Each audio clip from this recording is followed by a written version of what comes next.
آله وأصحابه أجمعين أما بعد أعوذ بالله من الشيطان الرجيم بسم الله الرحمن الرحيم استغفروا ربكم ثم توبوا إليه وقال تعالى يا أيها الذين آمنوا توبوا إلى الله توبة نصوحا وعن أبي هريرة رضي الله عنه قال سمعت رسول الله صلى الله عليه وسلم يقول والله إني لأستغفر الله وأتوب إليه في اليوم أكثر من 70 مرة رواه البخاري أو كما قال عليه الصلاة والسلام۔ محترم بزرگوں اور عزیز ساتھیوں، ابھی جو آیات اور حدیث مبارکہ آپ لوگوں کے سامنے پڑھی گئی، ان آیات مبارکہ میں اللہ رب العالمین نے اور احادیث نبویہ میں جناب نبی اکرم صلی اللہ علیہ وسلم نے اپنے ماننے والوں کو توبہ اور استغفار کی اہمیت کو بتلایا ہے اور اس کی ترغیب دی ہے۔ یعنی جناب نبی اکرم صلی اللہ علیہ وسلم نے اپنے عمل سے اور اپنے قول سے اپنی امت کو یہ سبق دیا ہے کہ کثرت سے استغفار کریں، کثرت سے توبہ کریں، اور قرآن مجید کی متعدد آیات میں اللہ رب العالمین نے بھی یہی حکم دیا ہے۔ توبہ استغفار یہ ایک بہت بڑی عبادت ہے، یہ بہت بڑی عبادت ہے، اور یہ در حقیقت دعا ہے اللہ رب العالمین کے حضور کہ اے اللہ، میں آپ کا بندہ ہوں، آپ کے سامنے جھکتا ہوں، آپ کی عبادت کرتا ہوں، آپ پر اور آپ کے نبی پر اور آپ کی بھیجی ہوئی کتاب پر ایمان رکھتا ہوں، مجھ سے یہ گناہ ہو گیا، یہ غلطی ہو گئی، قصداً یا سہواً جیسے بھی ہوا، اے اللہ میں آپ کا اقراری مجرم ہوں، مجھے معاف کر دیں۔ آدمی اس طریقے سے اللہ سے دعا کرتا ہے، اور دعا ایک بہت بڑی عبادت ہے۔ حدیث مبارکہ میں جناب نبی اکرم صلی اللہ علیہ وسلم نے ارشاد فرمایا الدعاء مخ العبادہ، کہ دعا جو ہے یہ عبادت کا مغز ہے، عبادت کا لب و لباب ہے، عبادت کا لب و لباب ہے۔ انسان کا یہ پورا جسم ہے، اس جسم میں دماغ کی کیا اہمیت ہے کہ نہیں ہے؟ اگر انسان کا پورا جسم حسین و خوبصورت، صحیح و سالم ہو، دماغ نہ ہو تو کسی کام کا ہوتا ہے؟ انسان کا جسم، اس کا شکل و صورت چاہے جیسی ہو، دماغ ہو، انسان کام کا ہوتا ہے۔ اسی طریقے سے دعا کو بھی مخ سے، دماغ سے تشبیہ دی کہ عبادت، دعا یہ عبادت کا مغز ہے، عبادت کا لب و لباب ہے۔ ابھی جو آیت پڑھی گئی اس آیت میں اللہ رب العالمین کہتے ہیں استغفروا ربکم ثم توبوا الیہ، کہ اے لوگو اپنے رب سے مغفرت طلب کرو، اپنے رب سے مغفرت طلب کرو، اپنے رب سے معافی مانگو، اپنے رب سے بخشش کے طالب بنو، ثم توبوا الیہ، پھر اللہ کی طرف لوٹ جاؤ، اللہ کی طرف پلٹ جاؤ۔ دوسری آیت میں اللہ رب العالمین فرماتے ہیں یا ایھا الذین آمنوا، اے وہ لوگ جو ایمان لائے۔ کیا حکم دے رہے اللہ تعالیٰ؟ توبوا الی اللہ توبۃ نصوحا، کہ اللہ کی طرف پلٹ جاؤ، اللہ کی طرف رجوع کرو، اللہ سے توبہ کرو۔ کیسی توبہ؟ توبہ نصوح، یعنی پکی اور سچی توبہ کرو، پکی اور سچی توبہ کرو۔ پہلے یہ سمجھے کہ استغفار اور توبہ یہ دونوں ایک ہی چیز ہے کہ الگ الگ ہیں؟ آپ نے سنا ہوگا استغفار کرو، توبہ کرو، یہ دونوں ایک ہی چیز ہیں یا الگ الگ چیز ہیں؟ یہ دونوں ایک ہی چیز ہیں، یہ لازم اور ملزوم ہے، لازم اور ملزوم ہے۔ استغفار کا تعلق ہوتا ہے آپ کے ماضی سے، کس سے ہوتا ہے؟ آپ کے ماضی سے، جو گزر گیا اس سے، اور توبہ کا تعلق ہوتا ہے آپ کے مستقبل سے، آپ کے آنے والی زندگی سے۔ کیا مطلب؟ یعنی آدمی جب استغفار کرتا ہے تو کہتا ہے اے اللہ میری گناہوں کو معاف کر دے، تو وہ گناہ تو وہ کر چکا ہے نا.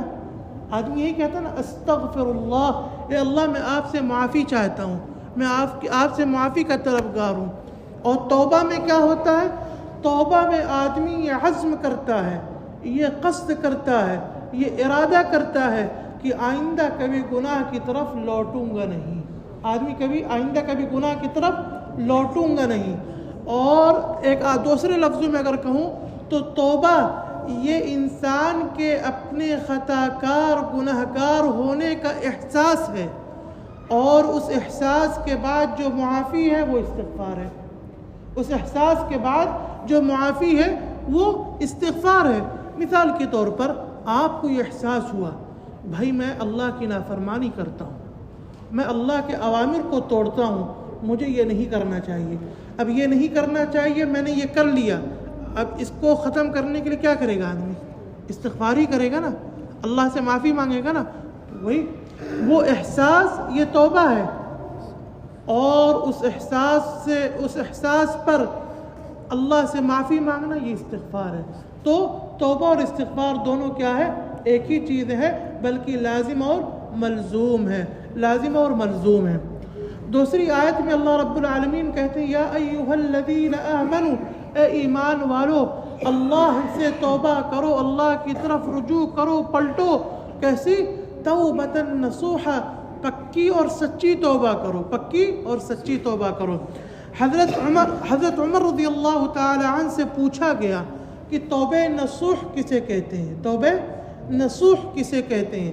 تو آپ رضی اللہ تعالی عنہ نے ارشاد فرمایا ہی ان یتوب ثم لا یعود الی الذنب، کہ آدمی اللہ کے حضور معافی مانگے، اللہ کے حضور معافی مانگے، بخشش مانگے، اور پھر کبھی گناہ کی طرف پلٹ کر نہ دیکھے، پھر کبھی گناہ کی طرف پلٹ کر نہ دیکھے. آگے فرمایا کہ آدمی اس طرح سے ارادہ کر لے کہ میں آئندہ اللہ کو ناراض نہیں کروں گا، گناہ کی طرف نہیں لوٹوں گا. جس طریقے سے بکری یا بھینس یا گائے کے یا اونٹنی کے تھن سے نکلا ہوا دودھ اس میں واپس جا سکتا ہے؟ واپس جا سکتا ہے؟ جس طریقے سے نکلا ہوا دودھ تھن میں واپس جانا محال اور ناممکن ہے، اسی طریقے سے آدمی عزم کر لے، ارادہ کر لے میں انشاءاللہ اللہ کو ناراض نہیں کروں گا، میں اللہ کو ناراض نہیں کروں گا. آپ نے یہ ارادہ تو کر لیا، ہم نے یہ ارادہ کر لیا کہ اللہ کو ناراض نہیں کروں گا، لیکن پھر بھی گناہ ہو جاتے، پھر بھی گناہ ہو جاتا. ایک ہوتا ہے قصداً گناہ کرنا، ایک ہوتا ہے آپ نے ارادہ کہ میں گناہ نہیں کروں گا لیکن گناہ ہو گیا. آپ کو پتہ ہے اللہ تعالیٰ کیا کہتے ہیں؟ اللہ کے نبی علیہ السلام کی حدیث ہے، جناب نبی اکرم صلی اللہ علیہ وسلم ارشاد فرماتے ہیں کل بنی آدم خطاء، کہ ہر بنی آدم کے خمیر میں اللہ رب العالمین نے بھول چوک کو رکھا ہے، غلطی کو رکھا ہے. ہر بنی آدم کے خمیر میں اللہ رب العالمین نے بھول چوک غلطی کو رکھا ہے، لیکن غلطی کا ہونا یہ عیب ہے؟ نہیں، ہرگز نہیں. یاد رکھیے گا گناہ کا ہونا یہ عیب نہیں ہے. پھر آگے کیا فرمایا؟ وَخَيْرُ الْخَطَّائِينَ التَّوَّابُونَ، کہ بہترین گناہ گار وہ ہیں، بہترین لوگ وہ ہیں جن سے غلطی ہو اور وہ کیا ہو؟ توبہ کرنے والے ہوں، توبہ کرنے والے ہوں. میں نے کہا نا کہ گناہ کا ہونا یہ عیب کی بات نہیں ہے، گناہ ہو جانے کے بعد اپنے گناہ پر باقی رہنا یہ عیب کی بات ہے، یہ عیب کی بات اور یہ غلط ہے. اللہ کے ہاں اس پر پکڑ ہوگی، اس پر مواخذہ ہوگا، اس پر پکڑ ہوگی، اس پر مواخذہ ہوگا. اس لیے اگر بھول سے، چوک سے، جان بوجھ کر، غلطی سے کوئی اللہ کی نافرمانی ہو گئی ہے تو اللہ سے اپنا معاملہ صاف کر لیجئے، اللہ سے اپنا معاملہ صاف کر لیجئے. کیوں؟ اس لیے کہ جو اللہ رب العالمین نے آپ کو بشارت دی ہے کیا؟ کہ جو آدمی توبہ کرتا ہے اپنے گناہوں کی، اللہ سے معافی مانگتا ہے، ایسے آدمی سے میں محبت کرتا ہوں. اگر کسی شخص سے اللہ تعالیٰ محبت کرنے لگے اللہ تعالیٰ اسے کبھی رسوا کریں گے؟ قرآن مجید میں اللہ رب العالمین فرماتے ہیں ان اللہ یحب التوابین وَيُحِبُّ الْمُتَطَهِّرِينَ کہ اللہ رب العالمین توبہ کرنے والوں سے محبت کرتے ہیں۔ یحب یہ عربی گرامر کے اعتبار سے مضارع کا صیغہ ہے، اور مضارع کے صیغے میں حال اور استقبال دونوں کا معنی پایا جاتا ہے۔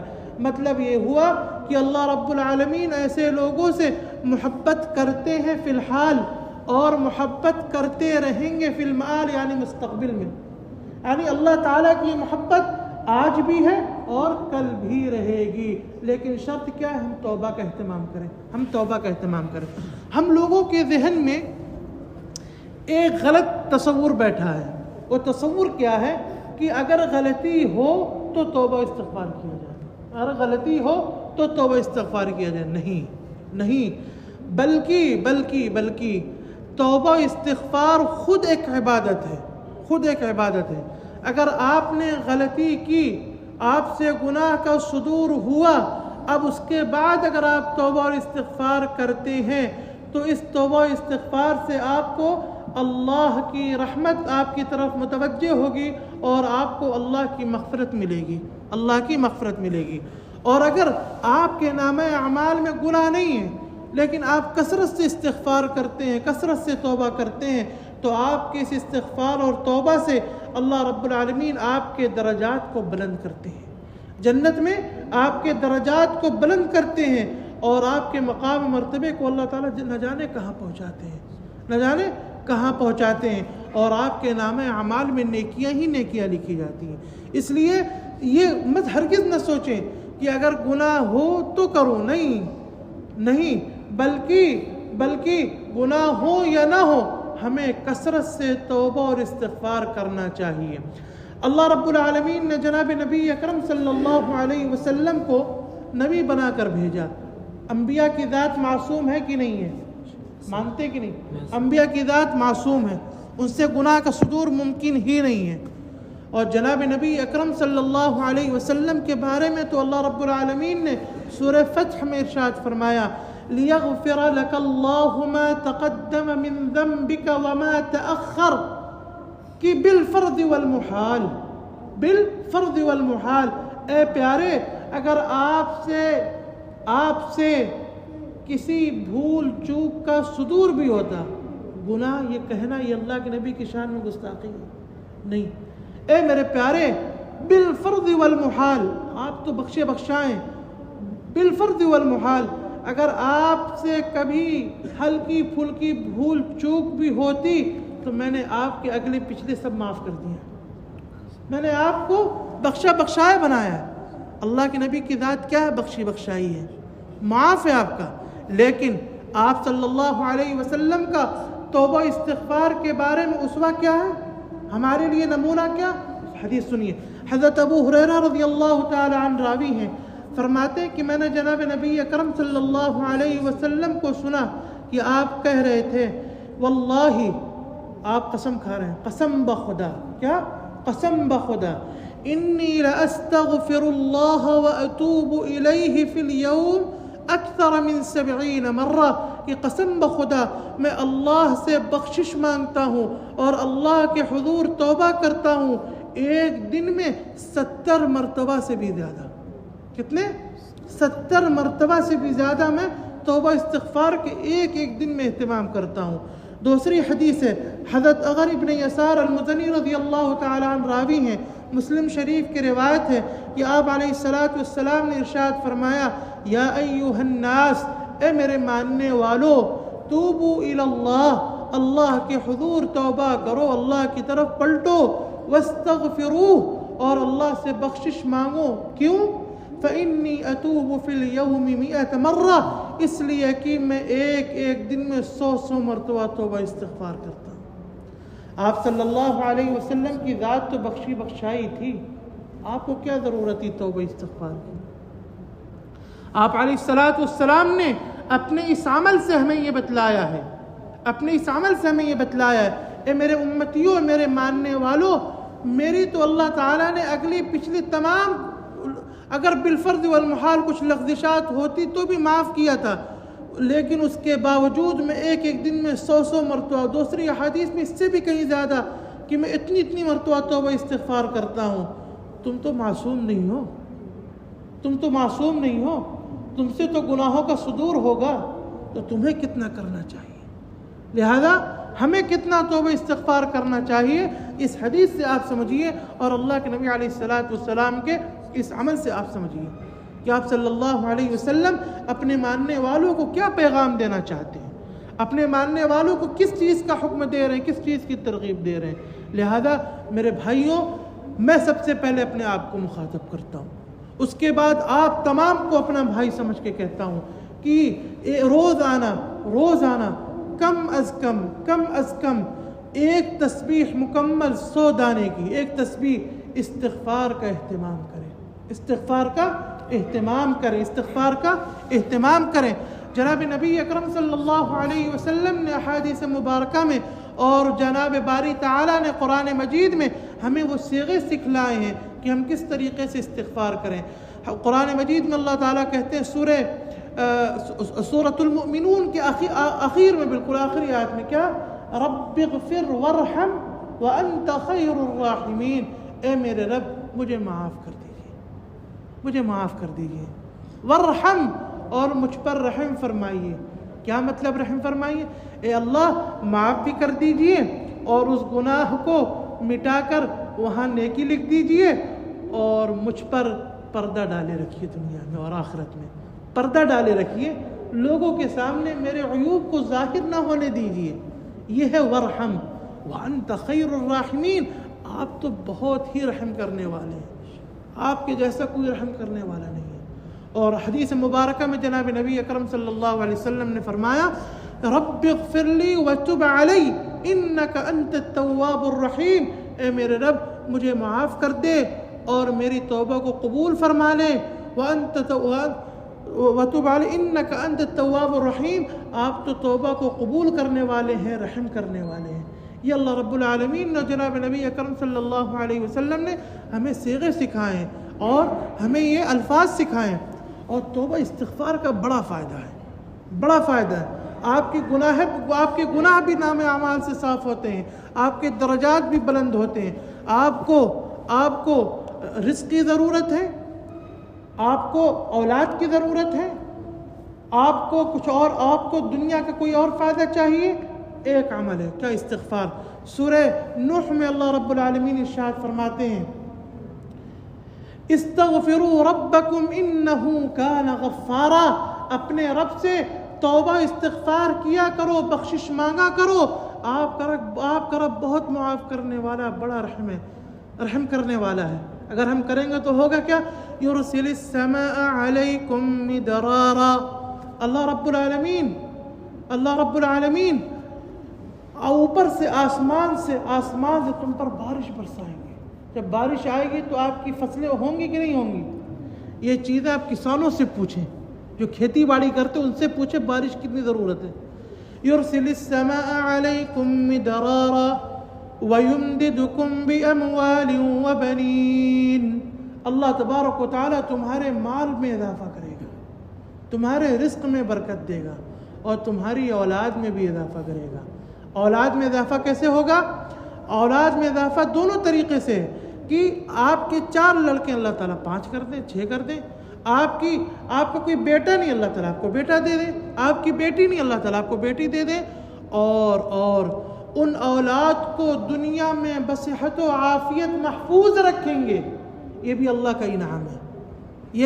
انعام ہے، بیٹا ہے بیمار ہے، مریض ہے، یہ نعمت پریشانی کا باعث بنتی کہ نہیں بنتی؟ بیٹا ہے صحت سے ہے، عافیت سے ہے، خوشی سے ہے، حفاظت سے ہے، آپ کا سر اونچا کر رہا ہے، یہ اللہ کی نعمت ہے کہ نہیں ہے؟ اسی کو اللہ تعالیٰ نے کہا اللہ رب العالمین آپ کے مال میں بھی اضافہ کرے گا اور آپ کی اولاد میں بھی اضافہ کرے گا، اولاد میں برکت ڈالے گا، تعداد کے اعتبار سے بھی اور ان کے دنیا میں بقا کے اعتبار سے بھی اللہ تعالیٰ برکت ڈالیں گے۔ آپ کو پتہ ہے جب ہم میں سے کوئی توبہ کرتا ہے اللہ تعالیٰ بہت خوش ہوتے ہیں، کتنا خوش ہوتے ہیں؟ ایک چھوٹی سی حدیث اس سے اندازہ لگائیں۔ جناب نبی اکرم صلی اللہ علیہ وسلم نے ارشاد فرمایا لَلَّهُ أَفْرَحُ بِتَوْبَةِ عَبْدِهِ مِنْ أَحَدِكُمْ، کہ اللہ رب العالمین اپنے بندے کی توبہ سے اتنا خوش ہوتے ہیں. پھر آگے مثال دی، کیا کتنا خوش ہوتے ہیں؟ فرمایا ایک آدمی ہے، مثال سنیے گا. ایک آدمی ہے، وہ سفر کر رہا تھا، اپنی سواری لے کر سفر کر رہا تھا، اور ایک ایسی جگہ پر گیا جو بالکل جنگل ہے، ویران ہے، صحرا ہے، کچھ نہیں ہے. وہ گیا اور ایک درخت کے نیچے وہ رکا اور اس نے اپنی سواری کو کھڑا کیا، اور اس سواری پر اس کا پورا زاد سفر ہے، ساز و سامان ہے، مال تجارت ہے، سب کچھ اس کی ساری پوری اس سواری پر ہے. اور وہ لیٹ کے آرام کرنے کے لیے، اور اس کی آنکھ لگی تھی کہ وہ سواری غائب ہو گئی. صحرا ہے، دائیں بائیں کچھ نہیں ہے، سواری اور سواری پر لدا ہوا ساز و سامان سب غائب ہو گیا، سواری لے کے چلی گئی. آدمی اٹھ کے بیٹھا ہے، پریشان، ادھر ادھر ڈھونڈ رہا ہے، نہیں مل رہی، ڈھونڈتے پریشان ہو گیا اور آ کر بیٹھ گیا اور مایوس ہو گیا، موت کے انتظار میں. اب تو کوئی چارہ نہیں ہے. آدمی بیٹھا تھا، اسی بیٹھے اس کی نیند لگ گئی. جب نیند کھلی تو دیکھا سواری موجود ہے سامنے. ایسا آدمی خوش ہوگا کہ نہیں ہوگا؟ ایسا آدمی خوش ہوگا کہ نہیں ہوگا؟ اتنا خوش ہوا وہ کہتا اللہم انت عبدی وانا ربک، اے اللہ آپ میرے بندے، میں آپ کا رب ہوں. خوشی سے کیا بول رہے اس کو پتہ نہیں. اللہ تعالیٰ اپنے بندے کی توبہ سے اس سے کہیں زیادہ خوش ہوتے ہیں. لہذا توبہ کا اہتمام کرنا چاہیے. اگر آپ لوگ تو ہمت کریں 5 منٹ اور، کوئی بات نہیں؟ جزاکم اللہ. اللہ تعالیٰ اتنا خوش ہوتے ہیں. ٹھیک ہے، توبہ تو کرنی ہے، لیکن توبہ کا دروازہ کب تک کھلا ہے؟ کس کے لیے کب تک کھلا ہے؟ یاد رکھیے، ہر انسان کے اپنے حق میں، مثال کے طور پہ میں ہوں، یہ بھائی میرے، یہ بھائی ہیں، ہر انسان کے اپنے حق میں توبہ کا دروازہ کھلا ہے جب تک اسے مرض الوفات میں غرغرہ کی کیفیت نہ لاحق ہو جائے. آدمی جب آخر وقت میں ہوتا ہے، جب روح نکلنے والی ہوتی ہے تو اس کی آواز نہیں نکلتی بلکہ غر آواز آتی ہے نا. تو اس آواز کے آنے سے پہلے انسان کے حق میں توبہ کا دروازہ کھلا ہے. اللہ تعالیٰ توبہ قبول فرماتے ہیں. اسی کو حضرت ترمذی شریف کی روایت ہے، حضرت عمر بن خطاب رضی اللہ تعالیٰ عنہ راوی فرماتے ہیں، اللہ کے نبی علیہ السلام نے ارشاد فرمایا ان اللہ عز وجل یقبل توبۃ العبد ما لم یغرغر، کہ اللہ تعالیٰ بندے کے حق میں توبہ قبول فرماتے جب تک اسے غرغرے کی کیفیت نہ ہو. ٹھیک ہے، بندے کے حق میں پتہ چل گیا نا. اور پوری دنیا کے حق میں توبہ کا دروازہ جانتے کب تک کھلا ہے؟ قیامت کی بڑی نشانیوں میں سے ایک نشانی کیا ہے؟ سورج ابھی کہاں سے نکلتا ہے؟ مشرق سے. بجائے مشرق کے نکلنے سے کہاں سے نکلے؟ مغرب سے نکلے. یہ قیامت کی بڑی نشانیاں ہیں. کہتے ہیں جب سورج بجائے مشرق کے مغرب سے نکلنے لگے گا، مغرب سے نکلنے تک توبہ کا دروازہ کھلا ہے. جس دن سورج مشرق کے بجائے مغرب سے نکلنا شروع کر دے گا، توبہ کا دروازہ بند. اب کوئی بھی آدمی کتنی سچی توبہ کرے، اس کی توبہ قبول نہیں ہوتی. لہذا اس وقت کے آنے سے پہلے توبہ کریں، استغفار کریں. اور توبہ کی کچھ شرطیں ہیں میرے بھائی، یہ آخری بات، اس کے بعد بات ختم. توبہ کی کچھ شرطیں ہیں. یاد رکھیے، گناہ 2 طریقے کا ہوتا ہے. ایک گناہ ہوتا ہے حقوق العباد، اور ایک گناہ ہوتے ہیں جن کا تعلق حقوق اللہ سے ہوتا ہے. یعنی ایسا گناہ، حقوق اللہ سے مراد ایسا گناہ جس کا تعلق آپ کے اور آپ کے اللہ کے درمیان ہے، اور کسی سے کوئی مطلب نہیں. اور حقوق العباد یعنی ایسا گناہ جس کا تعلق آپ سے اور آپ کے کسی بھائی سے ہے. تو اگر گناہ حقوق اللہ سے متعلق ہے، مثال کے طور پر نماز یہ اللہ کا حق ہے، روزہ یہ اللہ کا حق ہے، سچ اور یہ کیا کہتے ہیں کہ صدقہ و خیرات یہ کیا ہے؟ اللہ کا حق ہے. ٹھیک ہے نا. آپ نماز نہیں پڑھتے ہیں، آپ روزہ نہیں رکھتے ہیں، تو یہ گناہ آپ کا اور اللہ کا، یہ معاملہ آپ کا اور اللہ کے درمیان ہے. ٹھیک ہے. تو اس طریقے کے گناہ سے توبہ کرنے کے لیے 3 شرطیں ہیں. کتنی؟ 3 شرطیں. اخلاص تو ہر چیز میں، اس کو چھوڑ دیجیے، بغیر اخلاص کے کچھ قبول نہیں. وہ شرطیں کیا ہے؟ سب سے پہلی شرط کہ آپ گناہ سے فوراً کنارہ کش ہو جائیں۔ کیا مطلب؟ یعنی اگر نماز نہیں پڑھتے تو نماز پڑھنا شروع کر دیں، یہ گناہ سے کنارہ کش کا مطلب۔ دوسری شرط یہ کہ آپ اپنے کیے پر نادم و شرمندہ ہوں، کہ اللہ میں نے آپ کے لیے آپ کا حق تھا میرے اوپر کہ میں آپ کے لیے نماز پڑھتا، میں نے نماز نہیں پڑھی، میں اپنے اس کیے پر نادم و شرمندہ ہوں، مجھے معاف کر دیجیے۔ پہلا حق کیا ہے؟ گناہ سے فوراً الگ ہو جائے۔ دوسری شرط کیا ہے؟ کہ اپنے کیے پر نادم و شرمندہ ہو۔ اور تیسرا یہ ہے کہ آپ یہ عہد کریں اور پختہ ارادہ کریں کہ آئندہ کبھی نماز نہیں چھوڑوں گا، آئندہ کبھی یہ گناہ نہیں کروں گا۔ اور اگر معاملہ حقوق العباد سے ہے، یہ بہت سنگین مسئلہ ہے، اگر حقوق العباد سے معاملہ ہے تو یہ 3 شرطیں جو ہیں وہ تو ہیں ہی، یہ 3 شرطیں جو ہیں کہ آپ گناہ سے کنارہ کش ہو جائیں، اس پر ندامت کا اظہار کریں، آئندہ نہ کرنے کا عزم کریں۔ اور حقوق العباد سے متعلق کیا گناہ ہے؟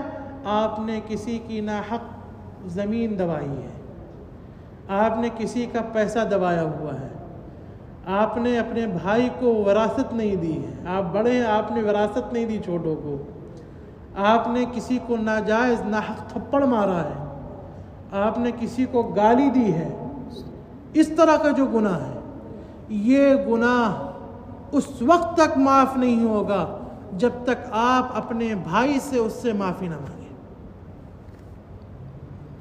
آپ حرم میں جا کر بیت اللہ کے اندر بیٹھ کے اس گناہ کی معافی مانگیں، اللہ تعالیٰ معاف نہیں کریں گے جب تک وہ آپ کا جو بھائی وہ معاف نہ کرے، آپ کا جو دوست ہے وہ معاف نہ کرے۔ آپ نے اپنے دوست کا پیسہ لے کے بیٹھے ہیں، ناجائز چوری کر کے اس کا پیسہ، دھوکہ دے کر اس کا پیسہ لے کے بیٹھے ہیں، اور حرم میں بیٹھ کے اللہ سے معافی مانگ رہے ہیں، اللہ تعالیٰ معاف نہیں کریں گے۔ آپ پہلے اس کا پیسہ واپس کریے، آپ اس کا پیسہ واپس کریے۔ اگر نہیں واپس کرنے کی صلاحیت ہے، نہیں قدرت، آپ اس سے جا کے ہاتھ جوڑ کے معافی مانگیں، بھائی میں نے آپ کا پیسہ لیا تھا، میرے اندر استطاعت نہیں واپس کرنے کی، معاف کر دو۔ اگر معاف کر دیتا ہے تو اچھی بات ہے، نہیں معاف کرتا تو اس کی ادائیگی کا انتظام کریے آپ، تب اس گناہ سے تب آپ کی توبہ قبول ہوگی۔ آپ نے اپنے چھوٹے بھائی کو وراثت میں حق نہیں دیا، آپ نے اس کے ساتھ ناانصافی کی ہے، اور آپ بیٹھ کے حرم میں توبہ استغفار کر اللہ سے اپنے گناہ کی معافی مانگ رہے، اللہ تعالیٰ کبھی نہیں معاف کریں گے۔ آپ پہلے اپنے بھائی کو حق دیجیے، اپنے بھائی کو حق دیجیے، اس کا جو حصہ وہ دیجیے، اپنی بہن کو حصہ دیجیے، اور اس طریقے کے جتنے گناہ ہیں جن کا تعلق حقوق العباد سے، اس کو ادا کریے۔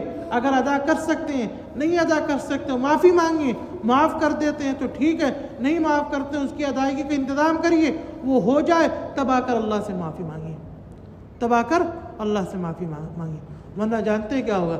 حدیث میں ہے، صحابہ کرام رضوان اللہ تعالی علیہم اجمعین کی مجلس لگی ہوئی تھی، جناب نبی اکرم صلی اللہ علیہ وسلم نے صحابہ سے پوچھا کہ تم کو پتہ ہے مفلس کون ہے؟ مفلس کسے کہتے ہیں؟ صحابہ نے کہا، اللہ کے نبی علیہ السلام ہم میں تو مفلس اس کو کہتے ہیں جس کے پاس پیسہ جائیداد نہ ہو، درہم و دنانیر نہ ہو، آدمی مفلس ہے، غریب ہے۔ آپ نے فرمایا نہیں، میری امت کا مفلس شخص وہ ہے جب وہ قیامت کے دن آئے گا تو نیکیوں کا انبار لے کر آئے گا، حج کی نیکیاں، تلاوت کی نیکیاں، ذکر و اذکار کی نیکیاں، قربانی کی نیکیاں، صدقہ و خیرات کی نیکیاں، نمازوں کی نیکیاں، تبلیغ کی نیکیاں، فلاں نیکیاں، اتنی نیکیاں پوچھیے مت۔ اور ہر دیکھنے والا رش کرے گا، کاش میری بھی نیکیاں ایسی ہوتی، میری بھی نیکیاں اتنی ہوتی۔ آپ علیہ السلام نے فرمایا وہ آئے گا بڑی آب و تاب کے ساتھ میدان محشر میں، اور اس کے بعد اس کا معاملہ اللہ کے حضور پیش کیا جائے گا، فرشتہ آواز لگائے گا، فلاں ابن فلاں کا معاملہ اللہ کی بارگاہ میں پیش کیا جا رہا ہے، اگر اس سے کسی کا کوئی حق وابستہ ہے تو آ کر اپنا حق وصول کر لے۔ یہ اعلان ہونا ہی تھا کہ ایک بڑی تعداد کھڑی ہو جائے گی، ایک کہے گا، اے اللہ اس نے میرا پیسہ دبایا تھا، اے اللہ اس نے میری زمین دبائی تھی، اے اللہ اس نے مجھے کاروبار میں دھوکہ دیا تھا، اے اللہ اس نے مجھے ناحق تھپڑ مارا تھا، اے اللہ اس نے مجھے ناحق گالی دی تھی، اے اللہ اس نے میرے ساتھ یہ کیا تھا۔ لوگ اپنی شکایتیں لے کر کھڑے ہو جائیں گے، اور اس وقت اللہ تعالیٰ انصاف کیسے کریں گے؟ انصاف اس طریقے سے کریں گے کہ جس کے خلاف شکایتیں ہیں اس کے نام اعمال سے نیکیاں لے کر شکایت کرنے والوں کے حق کو دے دی جائیں گی، اس کی نیکیاں لے کر ان کو دی جائیں گی یہاں تک کہ اس کی ساری نیکیاں ختم ہو جائیں گی، اس کے پاس اب نیکیوں کا کوئی ذخیرہ نہیں ہے۔ لیکن شکایت کرنے والے، اپنا حق وصول کرنے والے اب بھی موجود ہیں۔ اب پتہ کیا ہوگا؟ جو شکایت کر رہے ان کے گناہ اس کے اوپر ڈالے جائیں گے، حدیث میں آتا ہے کہ جو آدمی اتنی نیکیوں کا انبار لے کر آیا تھا، گناہوں سے اتنا دب جائے گا کہ اللہ کا حکم ہوگا اسے اٹھا کے جہنم میں ڈال دیں۔ اس کا تعلق کس سے ہے؟ حقوق العباد سے ہے نا۔ اللہ، ہمارا اور اللہ کا معاملہ ہے، اللہ معاف کر دیں گے، قسم خدا کی اللہ معاف کر دیں گے، اللہ کی ذات بہت بلند ہے۔ لیکن یہ انسان معاف نہیں کرتا ہے۔ یہ انسان یہاں تو ہو سکتا ہے آپ ہاتھ پیر جوڑے معاف کر دیں، وہاں تو کوئی سوال ہی نہیں پیدا ہوتا کہ معاف کرے۔ وہاں تو ہر آدمی نفسی کے عالم میں ہوگا، چاہے گا کہاں سے نیکیاں مل جائیں، کہاں سے کچھ بھلا ہو جائے، وہاں کون معاف کرے گا؟ لہذا اپنے معاملات کو صاف کریے اور اپنے گناہوں کو اللہ سے معاف کروائیے، چاہے حقوق العباد ہو چاہے حقوق اللہ۔ اللہ تبارک و تعالی ہم سب کو کہنے سننے سے زیادہ عمل کرنے کی توفیق عطا فرمائے، اپنی مرضیات پر چلائے اور نامرضیات سے بچائیں۔ جب تک دنیا میں رکھیں اپنا بنا کر رکھیں، جب دنیا سے لے جائیں تو اپنا بنا کر لے جائیں۔ اللہ رب العالمین ہمارے ماں باپ کو، ہمارے والدین کو، ہمارے رشتہ داروں کو توفیق حسن عمل کے ساتھ لمبی زندگی عطا فرمائے، صحت و عافیت سے ان کو رکھیں، اور اگر ہمارے ماں باپ یا ان میں سے کوئی ایک اس دنیا سے چلا گیا ہے، اللہ تعالیٰ ان کی پوری مغفرت فرمائے اور ان کو اپنی رحمت کی چادر میں سمیٹ لے، اور اعلیٰ علیین میں اللہ تعالیٰ انہیں جگہ عطا فرمائے، جنت الفردوس ان کا مقدر بنائے۔ سبحانک اللہم بحمدک، نشہد ان لا الہ الا انت، نستغفرک ونتوب الیک۔ سبحان ربک رب العزة عما یصفون، وسلام علی المرسلین، والحمد للہ رب العالمین، وجزاکم اللہ خیرا۔